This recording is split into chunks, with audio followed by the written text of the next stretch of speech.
نیر صاحب، ہم اگر پنجاب کے بعد کچھ کراچی کی سیاست کی بات کریں تو کراچی سے جو جیتے ہیں 22 نشستیں ہیں، حکومت بنانے میں بڑا اہم کردار ادا کرتی ہیں۔ ہم نے دیکھا گزشتہ انتخابات میں کہ پی ٹی آئی نے پیپلز پارٹی کا ووٹ بینک توڑا، ایم کیو ایم کا ووٹ بینک توڑا، اور اس بار بھی ظاہر سی بات ہے کراچی کنگ میکر بنائے گا۔ آپ کے خیال میں جماعت اسلامی کتنی سٹرونگ پوزیشن میں ہے؟ کیونکہ گزشتہ جو میئر کے بھی الیکشن ہوئے اس میں بھی جماعت اسلامی سٹرونگ پوزیشن میں تھی، یعنی کہ گراس روٹ لیول پہ۔ ان الیکشنز میں آپ کو جو اونچے لیولز کے جو سیٹس ہیں اس میں جماعت اسلامی یا باقی جماعتوں کی پوزیشن کیا لگ رہی ہے؟ جماعت اسلامی اپنی سیاست کے بہترین دور میں بھی کراچی کی قومی اسمبلی کی نشستوں کی اکثریت کبھی حاصل نہیں کر سکی تھی۔ جب کراچی کی قیادت پروفیسر غفور اور محمود اعظم فاروقی جیسے لوگوں کے پاس تھی تو 70 کے انتخابات میں کراچی سے جماعت اسلامی کو صرف 2 نشستیں ملی تھیں۔ جماعت اسلامی کو اب بھی ایک محدود حصہ مل سکتا ہے، وہ 2 یا 3 نشستوں سے زیادہ نہیں ہو سکتا۔ میرے اندازے میں کراچی اس بار پھر ایک سپلٹ بینڈٹ کی طرف بڑھ رہا ہے۔ پیپلز پارٹی کو جو شیئر 2018 میں نہیں ملا تھا شاید وہ اب مل جائے۔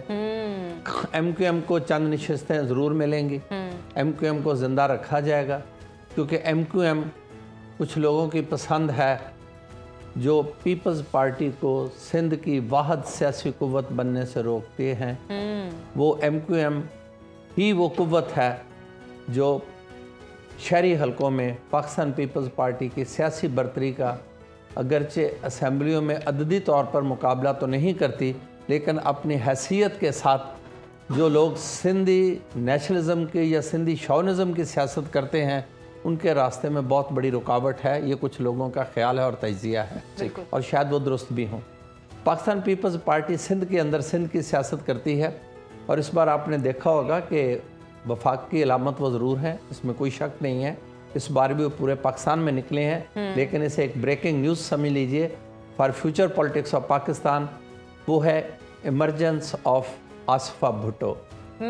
شی appears to be more dynamic, more committed, اور فیوچر میں شاید بلاول کی بجائے وہ کراؤڈ پلر نظر آتی ہیں۔ تو اس دفعہ الیکشن کیوں نہیں لڑا پھر انہوں نے؟ یہ ان کی انٹیلیجنس پریفرنس ہو سکتی ہے زرداری صاحب کی۔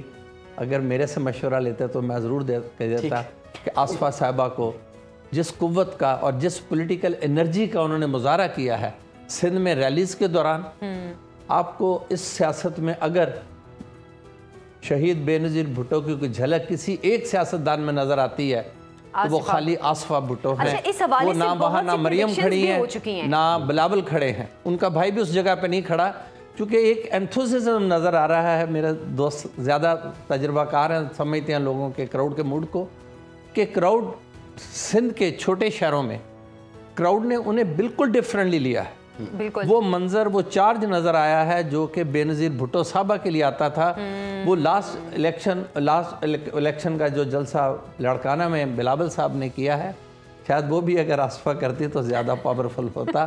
یہ میں نے اپنا تجزیہ بتایا ہے کہ مستقبل کی سیاست سندھ میں پیپلز پارٹی کے سیاست کے تحفظ کی ضمانت آصفہ بھٹو کی سیاست ہوگی۔ نیر صاحب، پاکستان کا سب سے بڑا شہر کراچی اور معاشی ہب بھی کراچی ہے، اور جیسے کہ ہم بات کر رہے تھے کہ 22 نشستیں وہاں سے کنگ میکر بنانے والا شہر وہ ہے، لیکن اس طرح کے بدنظمی کے واقعات جو سامنے آ رہے ہیں الیکشن سے ایک دن پہلے، اور پھر اس کے بعد اگر سیاسی جماعتیں یہ کہیں گی کہ ہمارے ساتھ دھاندلی ہو گئی، تو یہ دھاندلی کا عمل تو یہیں سے شروع ہو گیا ہے۔ بدنظمی اسی لیے ہے کہ بہت بڑا شہر ہے اور ان مینیجبل ہو چکا ہے، ان گورنیبل ہو چکا ہے۔ اس کے جتنے بھی انہوں نے ایڈمنسٹریٹو ڈویژنز کی ہیں وہ سٹی کی کمپیکٹنس کی وجہ سے وہ سارے فیلئر ہوئے ہیں، اور ایک بہت بڑے فیلئر کی بنیاد ہے کہ وہاں کبھی بھی لوکل گورنمنٹس کو امپاور نہیں کیا گیا، یا لوکل گورنمنٹس ہوئی نہیں، یا لوکل گورنمنٹس پاورلیس ہوئی ہیں۔ Accept the period of general Musharraf, کبھی بھی لوکل گورنمنٹس کو وہاں پاورز نہیں ملی، اور ایک بار پہلے جنرل ضیاء کے زمانہ میں نعمت خان صاحب تھے تب وہ تھوڑی سی پاور تھی۔ کراچی کی بدنظمی آپ یہ نہ سمجھیں کہ ایک ہے، یہ ڈسٹریبیوشن آف پولنگ میٹیریل، یہ ہر جگہ پہ ایک ایشو ہوتا ہے، چونکہ most of the offices of R O's are housed in 1 or 2 buildings. District headquarters پہ بھی اگر سے ایک ڈسٹرکٹ ہے چھوٹا، 13 انتخابی حلقوں کا پولنگ میٹیریل ایک ڈسٹرکٹ کورٹ سے ڈسپیچ ہونا ہے، اور وہیں قریب قریب سارے آر اوز کے آفسز ہیں، تو ہلکی پھلکی بدنظمی ہو جاتی ہے،